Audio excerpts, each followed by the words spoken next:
மரவள்ளி கூலோட வந்திருக்கிறேன். இந்த மரவள்ளி இனிப்பு கூல் எப்படி செய்யறேன்னு சொல்லி உங்களுக்கு ஸ்டெப் பை ஸ்டெப் காட்டித்தரேன்.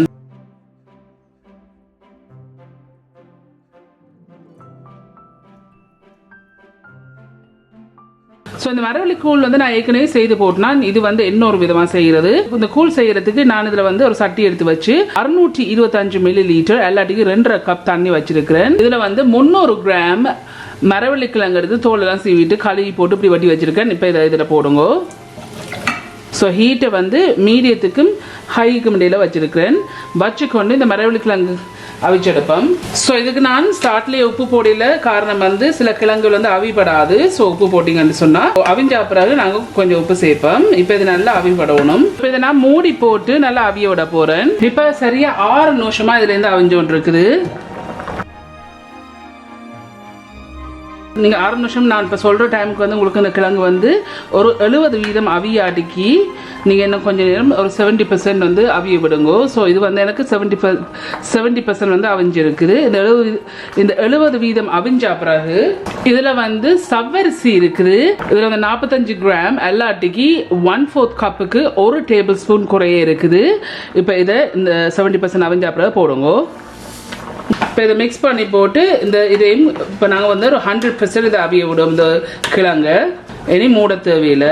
சவ்வரிசி போட்ட பிறகு 3 நிமிஷம் அவிய விட்டுருக்கிறேன்.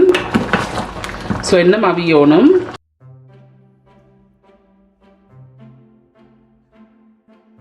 ஸோ என்ன ஒரு 2 நிமிஷம் அவிய விடுவோம். ஸோ இப்போ இன்னொரு 2 நிமிஷம் ஆயிடுச்சு. ஸோ டோட்டலியாக வந்து நான் இந்த சவ்வரிசி போட்ட பிறகு 5 நிமிஷம் வந்து அவிய விட்டினான். இப்போ இது நல்லா அவிஞ்சிட்டுது. இந்த 5 நிமிஷத்துக்கு பிறகு இதை நாங்கள் நல்லா மசிச்சு விடுவோம் இந்த கிழங்க.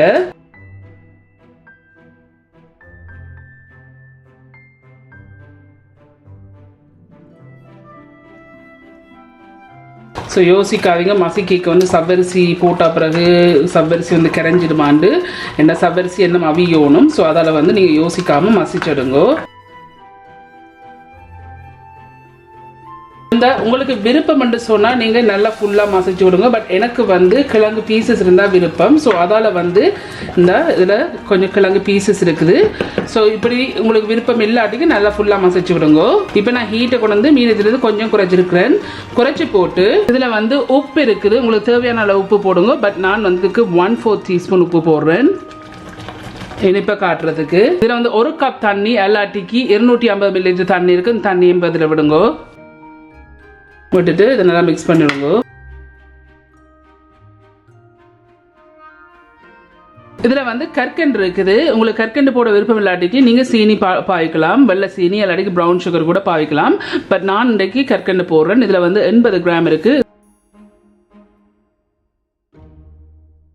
ஸோ இந்த சவ்வரிசி வந்து என்ன அவியணும். இந்த சவ்வரிசி இப்படி வெள்ளையாக இருக்குதுல்ல, இது நல்லா அப்படியே கிளியராக இருக்கணும் சவ்வரிசி. ஸோ அது வரையும் நாங்கள் அவிய விடுவோம். இன்னொரு 5 நிமிஷம் நாங்கள் இதை அவிய விடுவோம். இடக்கடை மிக்ஸ் பண்ணி விடுங்க. 5 நிமிஷமாக இதை அவிய விடுனா இந்த 5 நிமிஷம் அவிஞ்சா பிறகு இதில் வந்து தேங்காய் பால் இருக்குது. 1ஆம் பாலும் 2ஆம் பாலும் கலந்து இருக்குது. 3/4 கப் எல்லாட்டிக்கு 180 மில்லி லிட்டர் இருக்குது. இப்போ இதையும் இதில் விடுங்க. 5 நிமிஷத்துக்கு பிறகு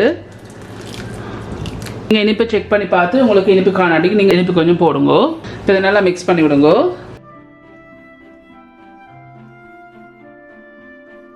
மிக்ஸ் பண்ணி போட்டு இன்னொரு 5லேருந்து 8 நிமிஷம் அவிய விடுவோம். இந்த சவ்வரிசி இன்னும் கொஞ்சம் அவியறதுக்கு இடம் இருக்குது. ஒரு 7 நிமிஷம் நான் அவிய விட்டுருக்கிறேன். இந்த சவ்வரிசி நல்லா அவிஞ்சிட்டுது. இந்த நல்லா கிறிஸ்டல் கிளியராக இந்த சவ்வரிசி வந்திருக்கு. ஸோ இப்போ வந்து நான் அடுப்பை வந்து ஆஃப் பண்ணிட்டேன். இது வந்து உங்களுக்கு ஆப்ஷனல். இதில் வந்து நான் 1 டீஸ்பூன் வெண்ணிலா சேர்க்குறேன். உங்களுக்கு வெண்ணிலா சேர்க்க விருப்பம் இல்லாட்டிக்கு விருப்பம் என்று சொன்னால் ஏலக்காய் பவுடரும் போடலாம், உங்களோட விருப்பம். பட் நான் வந்து 1 டீஸ்பூன் வெண்ணிலா வந்து அடுப்பை ஆஃப் பண்ண பிறகு இதில் விடுறேன். இருக்கு. இதுதான் இந்த மரவள்ளி கிழங்குல வந்து சவ்வரிசி போட்டு செய்கிற கூழ். இது வந்து நீங்கள் ஒரு ஸ்வீட் டிசர்ட் டிஷ்ஷுக்கு நீங்கள் சாப்பிடலாம். செய்து முடிஞ்சது.